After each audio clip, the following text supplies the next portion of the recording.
Support for this podcast comes from the law firm of Davis Malm. Whether you're a developer, property owner, manager, or commercial tenant, their real estate attorneys know the lay of the land, not just the law. Learn more at davismalm.com. WBUR Podcasts, Boston.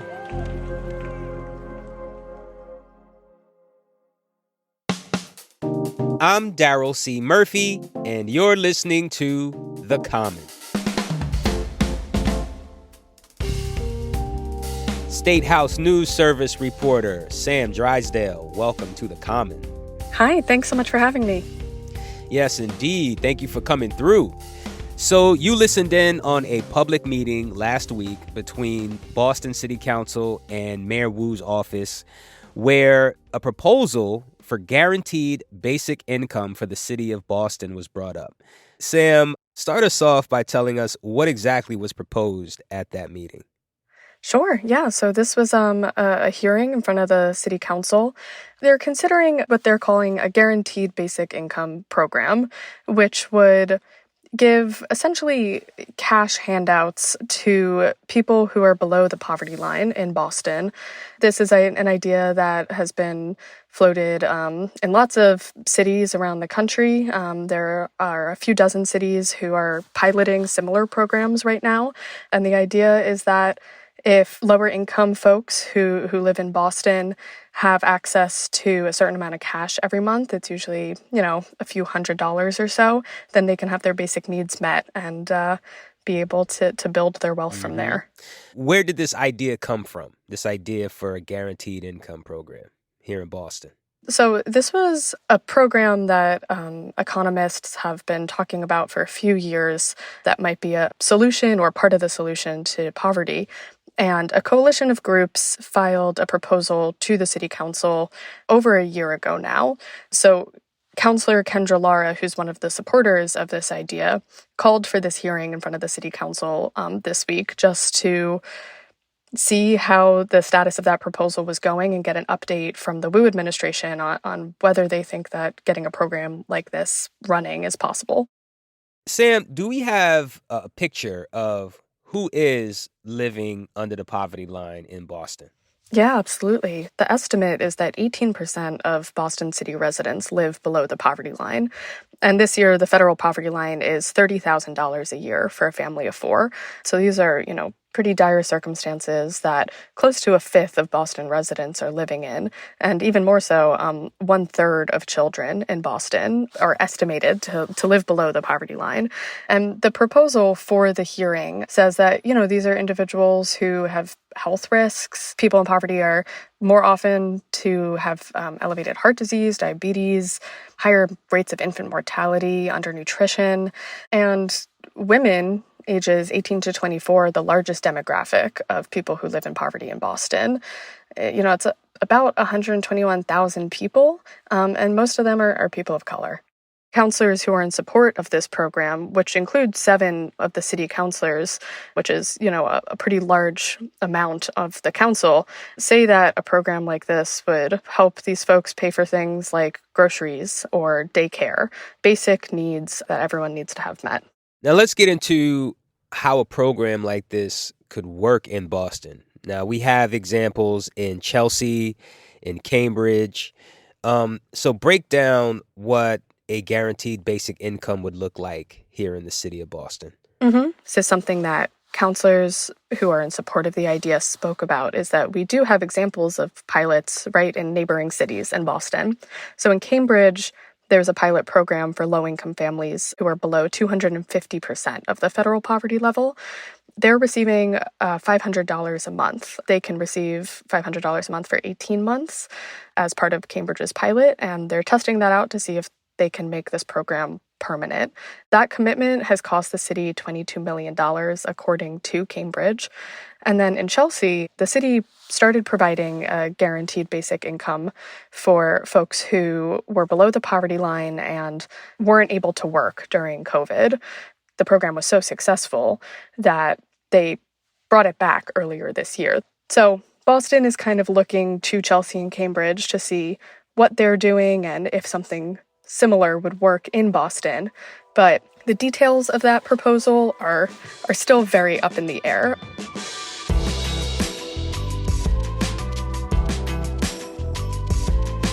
We're going to take a quick break, but we'll be right back.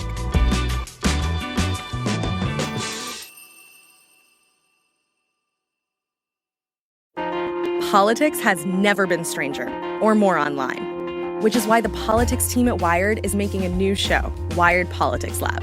It's all about how to navigate the endless stream of news and information and what to look out for. Each week on the show, we'll dig into far-right platforms, AI chatbots, influencer campaigns, and so much more. Wired Politics Lab launches Thursday, April 11th. Follow the show wherever you get your podcasts.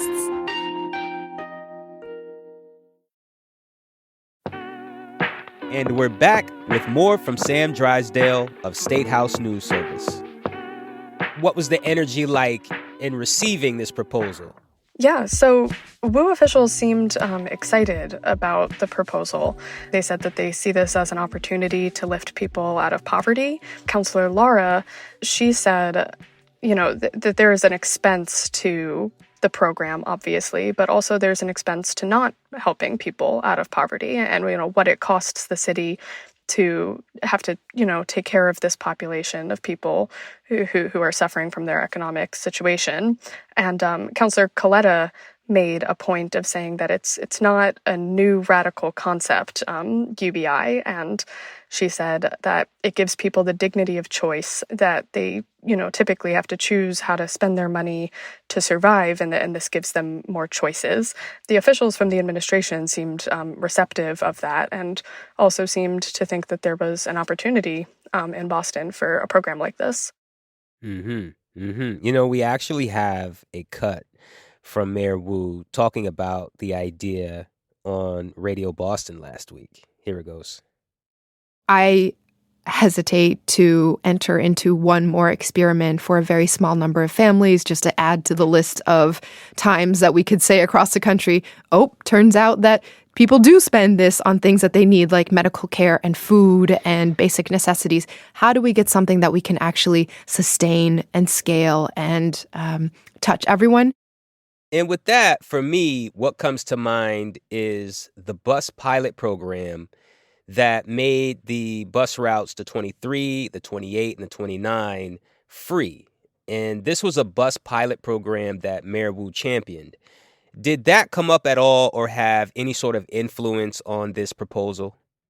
So for what I was watching of the hearing, that bus proposal didn't come up, but the officials from the WU administration who were there did emphasize that if the city did do a program like guaranteed basic income, it would be part of a patchwork of a larger strategy to help alleviate poverty in Boston. And some of the opponents of the program, or I guess rather some of those who had concerns about it, also said that there needs to be a multi-strategy approach to addressing poverty in the city. Mm-hmm. And well, actually, we have somebody who has one of those concerns here, Councilor Ed Flynn. Here are his remarks. We would need significant funds for a universal basic income program. At this time, I don't think we should experiment with the program in these uncertain economic times. We also need to address our existing responsibilities before starting with the new program that would require a tremendous amount of funding.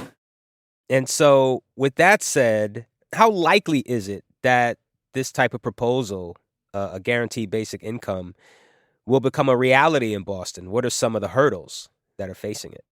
So this is a pretty controversial proposal. I think there's a lot of folks who are hesitant to put taxpayer money towards a program that benefits people through cash payments. So I think that there are considerable hurdles before this would get to the finish line in Boston. I think supporters feel excited because there is such a strong progressive presence on the Boston City Council right now. 7 councilors supported the hearing. I think that there's a better chance these days than there would have been 5 years ago, but there's still a considerable amount of work to be done before, money is going to people's pockets. Understood. This sounds like a situation where there would probably be some kind of a public-private partnership, Do you get that sense? Yeah, absolutely. So the director of Boston's Office of Economic Opportunity and Inclusion, Shagun Idowu, he did say during the hearing that a program like this would likely have to involve some sort of private philanthropic partners. He doesn't see the city covering the entire bill. So where does the city go from here? Yep. So from here, the proposal is going to need to work its way through Mayor Wu's office. It's going to probably need to come back before the council for a vote if it gets that far along. And like I said, with some powerful allies on the council, then it might have a better shot. Well, Sam, thank you so much for your reporting and taking the time to talk to us here at The Common. We really appreciate it. Yeah. Thanks so much for having me on. It was great.